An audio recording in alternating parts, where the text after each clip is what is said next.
또 맛있는 음식을 먹을 때 누리는 기쁨, 또 하나님께서 만드신 아름다운 자연을 감상할 수 있는 기쁨도 주셨습니다. 하나님께서 이처럼 인생살이에 기진맥진하지 않도록 하나님께서 여러 기쁨의 요소들을 주셨는데 그 중에 가장 큰 기쁨 중에 하나가 자녀로 인한 기쁨이 아닌가 싶습니다. 해산의 고통을 통해서 낳은 자녀가 걸음마를 하고 엄마 아빠를 부르고 그리고 자녀가 자라서 때로는 부모의 심부름을 곧잘 해낼 때 부모는 자녀로 인해서 크게 기뻐합니다. 삶이 어렵고 힘들어도 하루 종일 일하고 지친 몸을 이끌고 집안에 들어왔을 때 아이들이 아빠의 목을 꽉 껴안고 아빠라고 부르면 하루 종일 겪었던 그런 수고 한순간에 다 사라지는 그런 경험들을 하게 될 때가 있죠. 이런 면에서 참 자녀는 부모에게 얼마나 큰 기쁨을 주는지 모르겠습니다. 결혼하기 전에는 부모가 1순위였죠. 그러나 결혼하고 난 다음에는 부모가 밀려나가고 그 자리에 자녀가 차지하게 되는 것을 우리는 경험합니다. 이처럼 부모가 자식에 대한 기대가 절대적인 데 반해서 기대가 크면 실망도 크지요. 그래서 자녀가 잘 자라줄 때는 참 기쁘고 즐겁지만 그러지 못할 때는 자녀의 마음에 큰 슬픔을 부모의 마음에 큰 슬픔을 갖게 되는 것입니다. 어떻게 하면 그럼 자녀를 잘 키울 수 있겠는가? 오늘 자녀에 대한 훈계와 체벌이라는 제목으로 말씀을 좀 드리려고 합니다. 여기 23장 13절을 보시면 아이를 훈계하지 아니하려고 하지 말라. 채찍으로 그를 때릴지라도 그가 죽지 아니하리라고 되어 있습니다. 우리는 이 말씀에서 아이에 대한 훈육 방법 두 가지를 알 수 있는데 하나는 훈계라고 하는 것이고 다른 하나는 체벌이라는 것입니다. 훈계와 체벌 이 두 가지가 아이를 훈육하는 방법입니다. 훈계라는 이 말은 교정 혹은 훈육이라는 말로 바꿀 수 있습니다. 교정, 훈육은 언제 합니까? 교훈을 줬는데 교훈에 순종하지 않을 때, 교훈대로 행하지 않을 때 그에 뒤따르는 경고와 징계를 의미한다라고 할 수 있겠습니다. 그래서 잠언을 읽다 보면 이 단어와 함께 책망 그리고 꾸지람이라고 하는 단어가 함께 등장하고 있음을 보게 되는데 대표적인 말씀이 잠언 6장 23절입니다. 한번 찾아보시겠습니까? 잠언 6장 23절.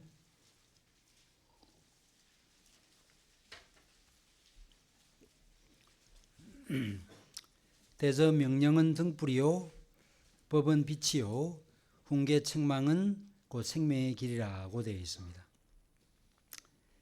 여기서 책망이라는 이 말, 책망은 물리적인 설득보다 그러니까 힘을 가하는 것보다 구두적인 말로 설득하는 것을 강조합니다. 그러니까 체벌로 나아가기 전에 훈계, 훈육, 책망이 있어야 되죠.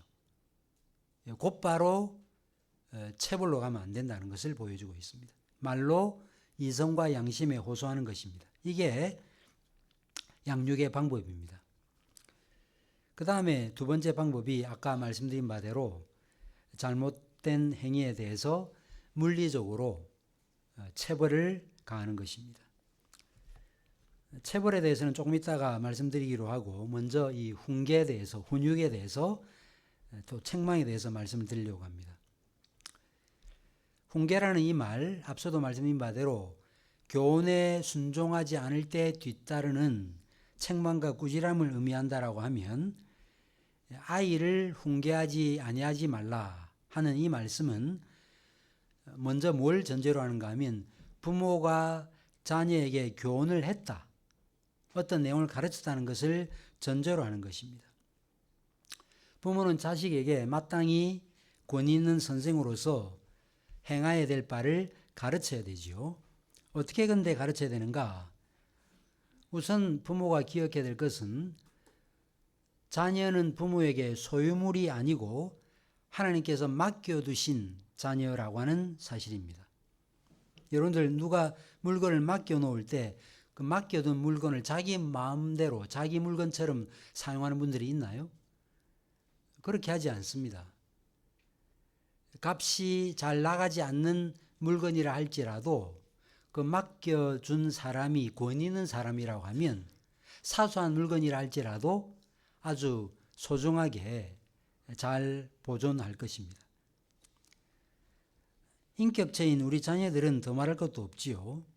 자녀는 여러분들을 통해서 태어나게 하셨고 여러분들에 의해서 양육되도록 하나님께서 맡기신 영혼입니다. 그러므로 부모는 자녀를 가르칠 때 하나님의 룰, 하나님의 방법으로 자녀를 가르쳐야 됩니다. 이 시대 가치관, 교육관, 삶의 방식, 보편적인 사람들이 아이를 다루는 방식, 이 시대 선생들의 조언, 이런 것들을 따라서 가르치는 게 아니고 맡겨두신 분이 하나님이시기 때문에 하나님의 방식대로 자녀를 가르쳐야 되는 것입니다. 그래서 바울은 에베소서 6장에서 자녀를 어떻게 가르치라고 말씀합니까? 주의 교양과 훈계로 양육하라 말씀하고 있습니다. 자녀의 마음에 맞춰서 자녀가 원하는 대로 자녀를 키워서는 안 된다 하는 것입니다.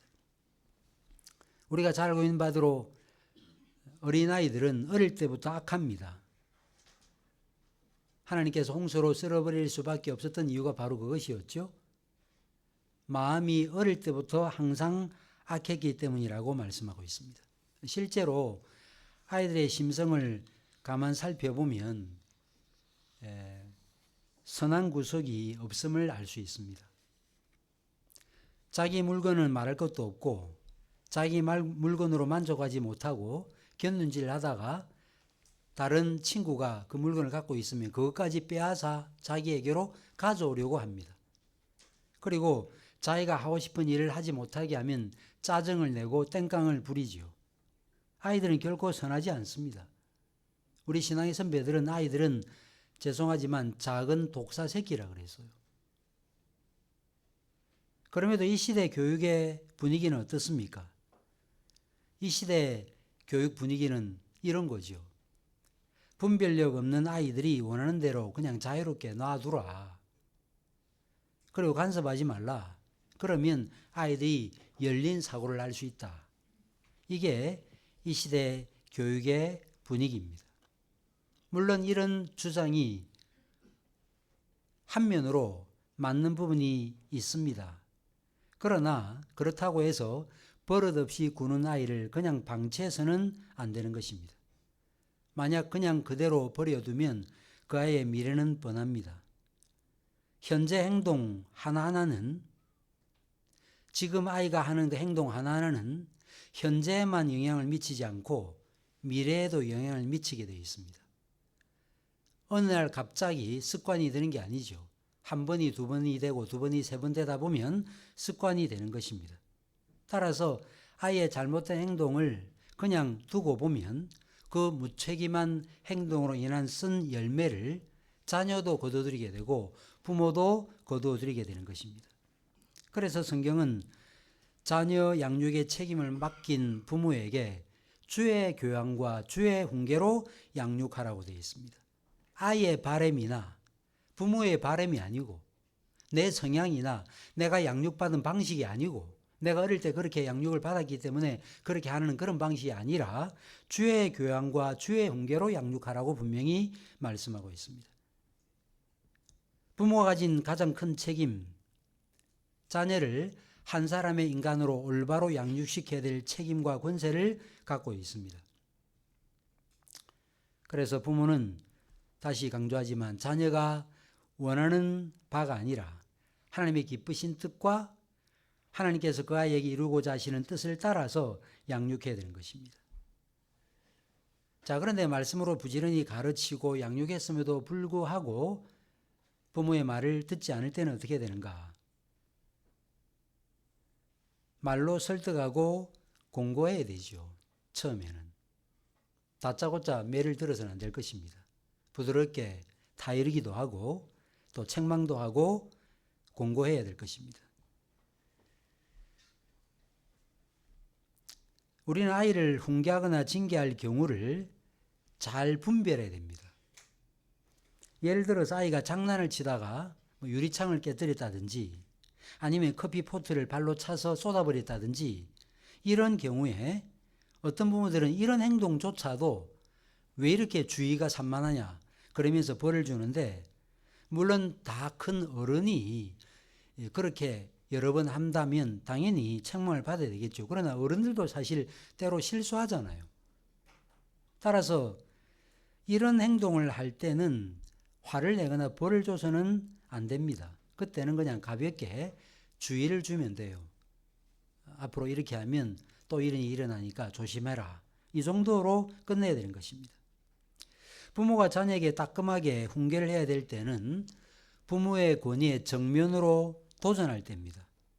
부모가 분명히 무엇을 하라고 말했음에도 불구하고 하지 않겠다든지 혹은 싫다고 말할 때는 반드시 훈계해야 되는 것입니다. 일반적으로 부모들은 유아기의 아이들에 대해서 상당히 너그럽습니다. 왜 그렇습니까? 너무 예쁘거든요. 얼마나 귀엽습니까?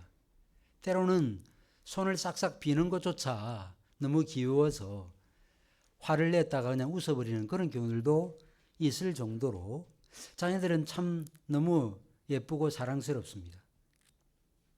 그러면서 아이가 뭘 알겠냐 그러면서 잘못을 시정해 주지 않습니다. 그런데 이처럼 어릴 때부터 부모가 자녀를 통제하지 않고 그냥 보아 넘어가면 언젠가는 자녀를 통제할 수 없는 지경에 이르게 됩니다. 어릴 때부터 자녀에게 장난감을 정돈하도록 훈련을 하지 못하면 커서도 마찬가지입니다. 일반적으로 정리정돈 제대로 하지 못하는 사람들 잘 보세요. 어릴 때 그런 부분에 대해서 훈련을 못 받은 거예요. 이미 2살, 3살 때 훈련을 받았어야 되는데 그 훈련을 못 받은 것입니다.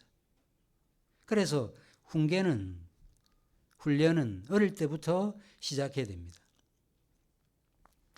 어떤 의사는 태어난 후 이틀째부터 훈계를 시작하면 하루가 느는 것이다 라고 말했습니다. 이 말은 아이를 자주 때리거나 체벌을 가하라는 그런 뜻이 아닙니다. 부모가 책임감을 가지고 아이들의 행동을 부모의 통제하에 둬야 된다 하는 말입니다. 항상 어릴 때 자녀는 부모의 통제하에 있어야 됩니다. 어디에 있으라 그러면 어디에 있고 뭘 하라 그러면 뭘 해야 되지, 부모의 통제를 벗어나는 이런 경우를 그냥 두고 봐서는 안 되는 것입니다. 그런데 자녀가 말로 훈계를 해도 계속해서 말을 듣지 않을 때는 어떻게 해야 되는가? 그때는 체벌을 이제 해야 되죠. 앞서도 말씀드린 바대로 교훈을 했는데 그 교훈을 따르지 않을 때 훈계하고 훈육하고 책망하고 나무랍니다. 그래도 말을 듣지 않으면 이제 체벌을 해야 됩니다. 우리 가운데 체벌은 옵션으로, 선택으로 생각하는 분들이 좀 계십니다. 어제도 우리 교사 강습회 하면서 이런 부모님을 둔 자녀를 참 훈육한다는 게 얼마나 어려운지에 대해서 교사들이 이야기하는 것을 제가 들었는데요. 체벌은 성경이 명하는 것입니다.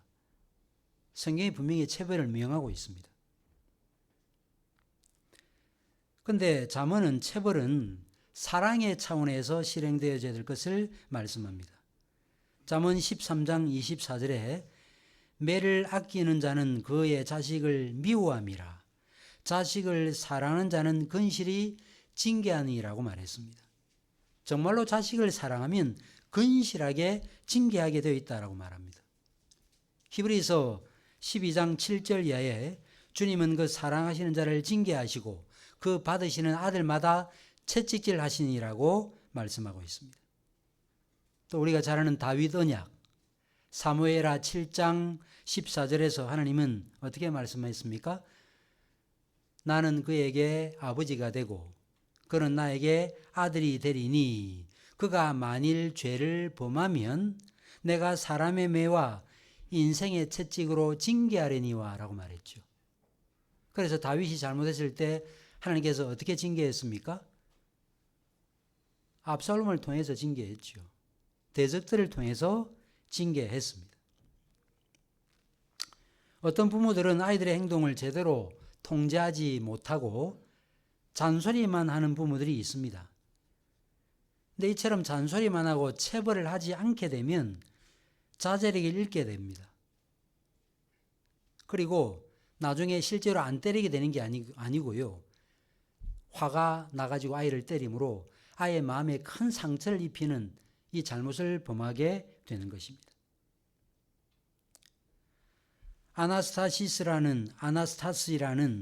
아나스타시스가 아니죠. 부활이라는 뜻인데 아나스타시라는 교부 이런 말을 했습니다.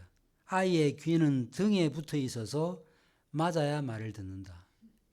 조금 과격한 말이긴 한데 체벌이 필요하다는 뜻입니다. 체벌을 하지 않고 잔소리만 하는 부모는 자녀의 행동을 절대로 교정하지 못합니다. 그러면서 잔소리가 습관이 되죠. 징계는 하지 않고 만약에 아이에게 너 이번이 마지막이다. 또 한 번 그러면 너 혼난다. 이런 말만 하는 것은 마치 뭐과 같은가 하면 자동차 클락션을 눌러서 자동차를 움직이려 하는 것과 같습니다. 자동차 클락션을 한 10분 눌러보세요. 자동차가 움직입니까? 소리만 나지 자동차는 움직이지 않습니다. 잔소리가 많아진다는 이 말은 이미 양육이 잘못되었다 하는 것을 보여주는 증거라고 할 수 있겠습니다. 잔소리만 하고 자꾸 아이에게 이런저런 여러 가지 말만 한다고 하면 가정해 보세요. 예를 들어서 얘야 이제 장난감 치우고 이제 목욕해야지. 어떤 아이들은 뭐라고 해요? 안 해요 그러기도 하고 어떤 아이들은 네 라고 말해놓고도 여전히 장난감을 치우지 않고 노는 아이들이 있죠.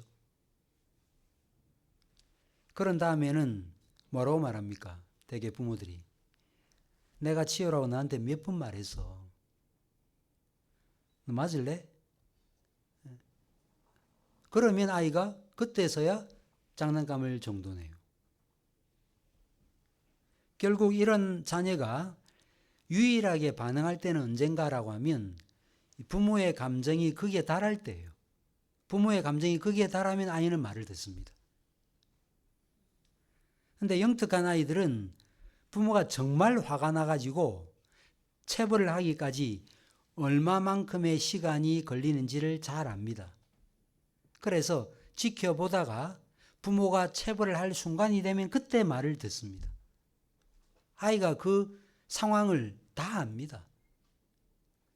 이런 일이 계속되다 보면 자녀는 결국 부모는 자녀에게 큰 소리를 치거나 체벌을 하게 되는 것입니다. 이렇게 하면 안 되죠.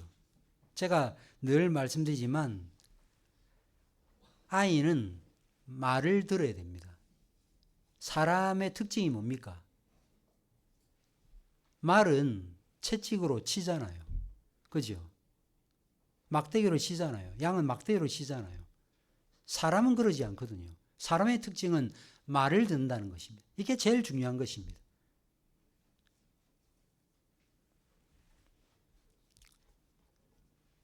어떤 아이들은 엄마 말은 잘 듣지 않고 고집을 부리고 아빠 말에 고분고분하는 아이들도 있습니다. 아이들은 대개 엄마 말은 잘 안 듣고 아빠 말을 듣는 이유가 뭔가? 대개 엄마는 방임적이고 다는 그렇지 않지만 아빠는 엄하게 징계하기 때문입니다. 엄마의 말을 듣지 않은 아이에게 너그러운 엄마는 이렇게 말하죠. 아빠 오면 이럴 거다. 아빠한테 전화한다. 이렇게 아이를 협박하지요. 근데 아이는 바보가 아니거든요. 말로 이른다라고 하면서도 엄마가 자신에게 협박하고 있다는 사실을 잘 알고 있습니다. 실행에 잘 옮기지 않는다는 사실을 너무나 잘 알아요. 간혹 정말로 아빠에게 일러서 아빠가 체벌을 하면 그때 가서야 말을 듣지만 시간이 지나면 그때뿐이에요. 평소에 말을 안 듣습니다.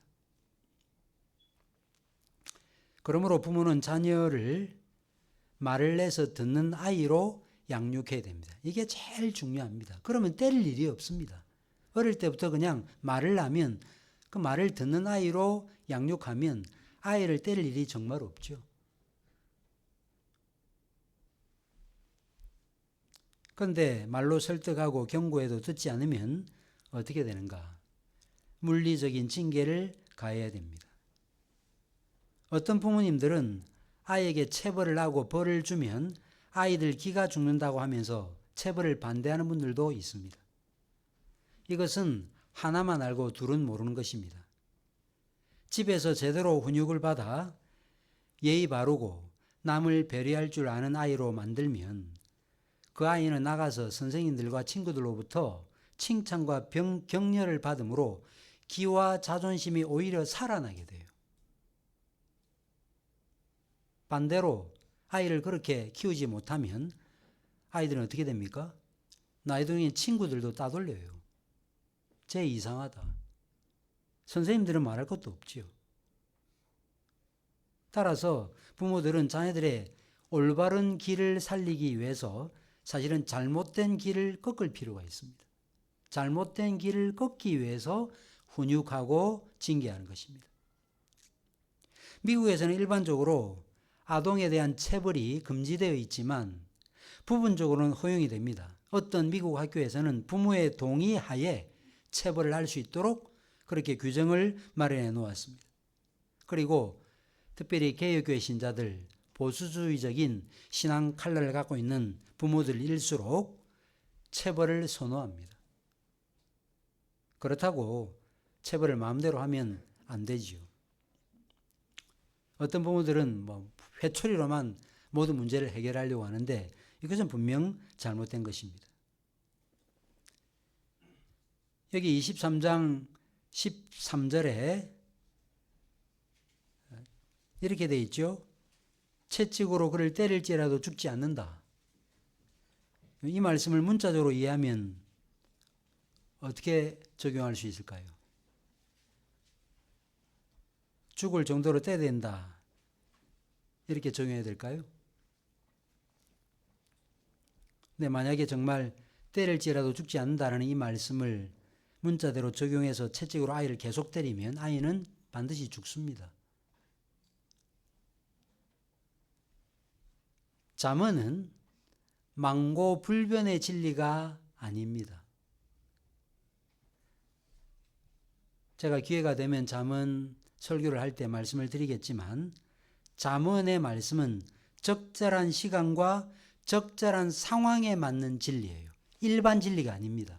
아시겠죠? 그래서 성경을, 잠언을 모든 상황에 맞는 진리로 적용하면 필시 이단이 되거나 신앙생활을 완전히 잘못하게 되어 있습니다.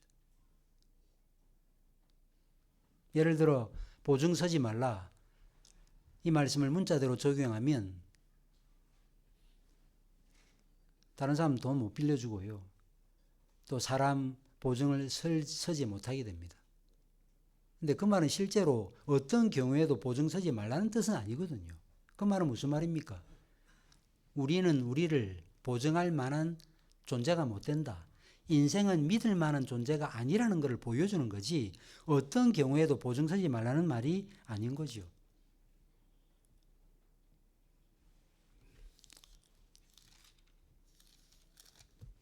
여러분들 한번 26장 5절을 한번 보세요.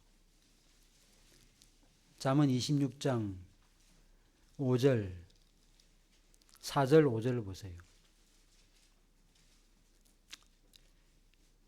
미련한 자의 어리석은 것을 따라 대답하지 말라. 두렵건대 너도 그와 같을까 하노라. 그 다음에 뭐라 그래요? 미련한 자에게는 그의 어리석음을 따라 대답하라. 두렵건대 그가 스스로 지혜롭게 여길까 하노라. 앞에는 뭐라 그랬어요? 대답하지 말라. 뒤에는 대답하라 그랬잖아요.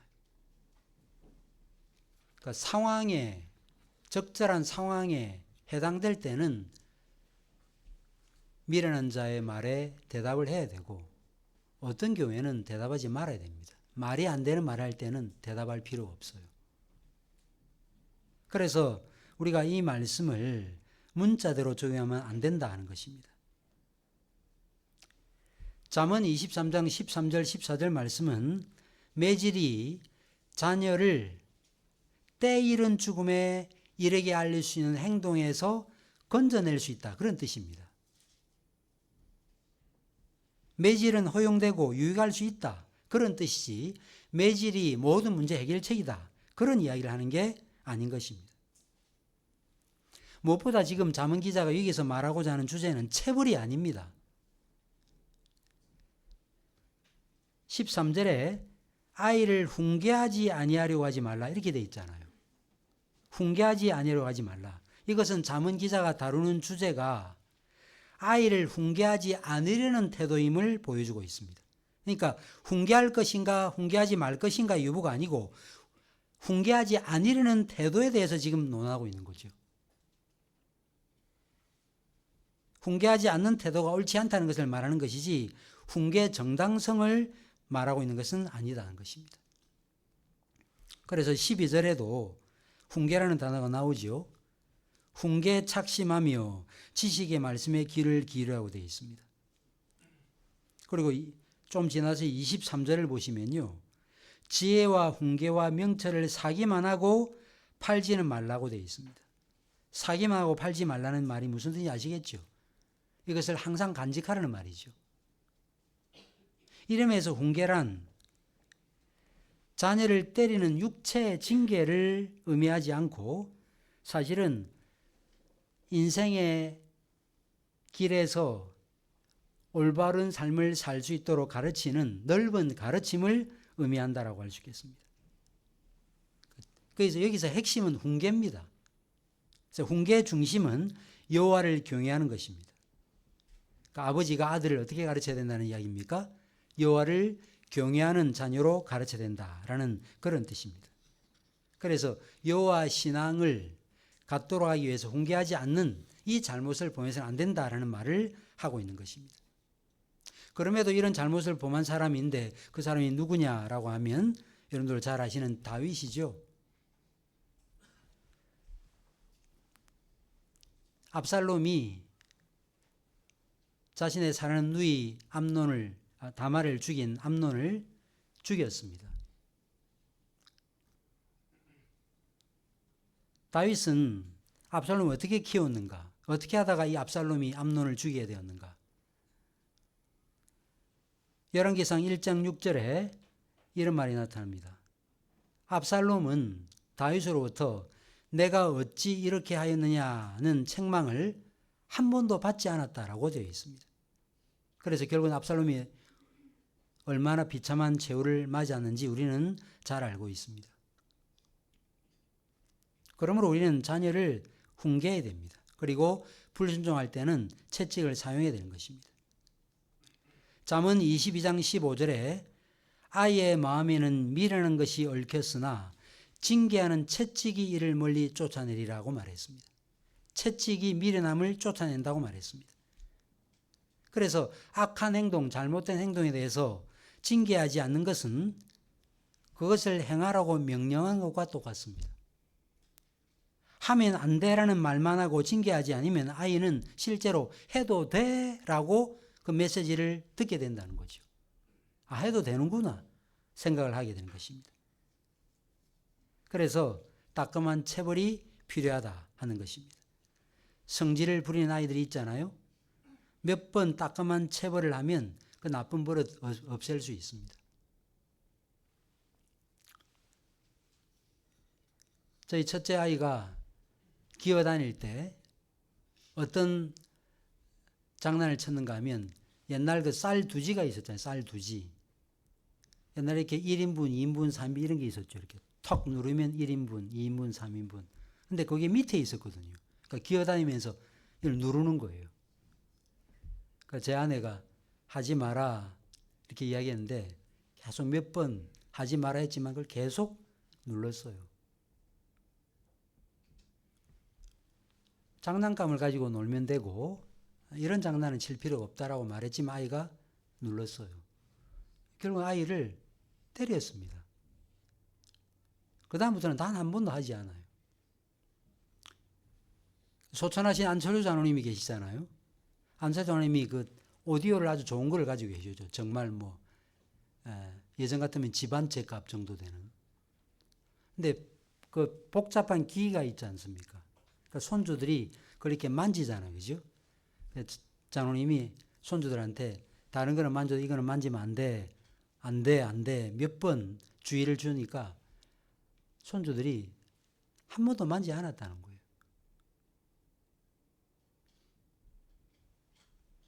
이러면서 따끔한 체벌은 나쁜 버릇을 없앨 수 있는 좋은 도구입니다. 어떤 분들은 그래요. 웬만큼 때려도 아이가 말을 잘 듣지 않는다. 이런 분들이 계신데 그것은 맷집을 길러 놓았기 때문입니다. 초기에 제압을 안 해서 그래요. 맷집이 그냥 생긴 게 아니에요. 말을 할 때 징징거리며 말을 하는 아이들도 있습니다. 왜 징징거리면서 말을 할까요? 자녀가 평범한 톤으로 말을 할 때는 잘 들어주지 않다가 아이가 짜증을 내고 신경질을 부릴 때 들어줬기 때문입니다. 그게 일상화가 된 거죠. 그래서 말을 할 때마다 짜증을 냅니다.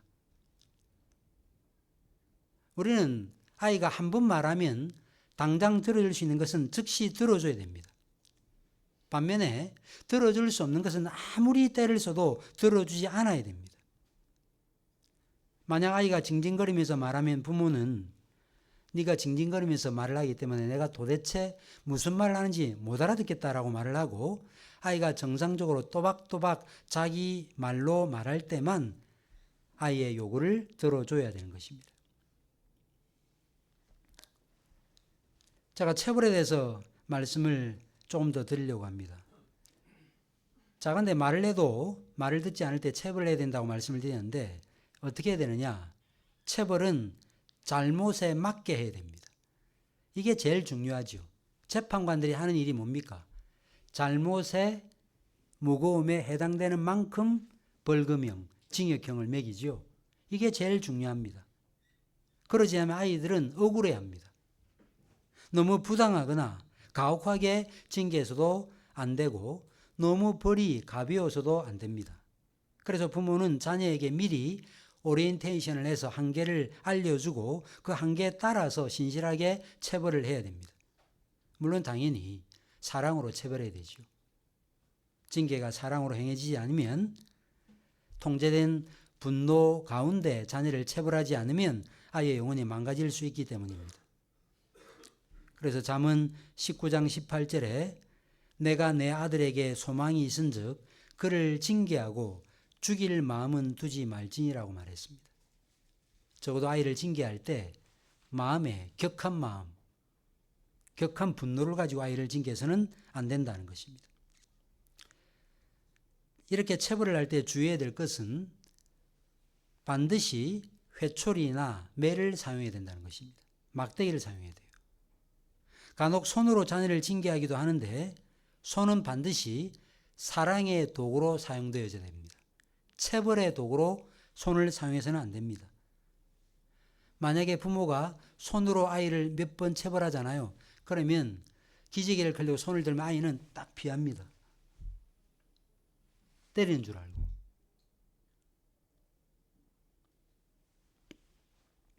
손으로 머리를 때리는 신용을 해서도 안 됩니다. 지어박이려고 하는 이런 거. 이놈 뭐 이렇게. 이런 거 해서 안 돼요. 너 죽는다 그러면서 주먹을 이렇게 뭐 이런 거. 이거 다 아이가 부모로부터 배운 거거든요.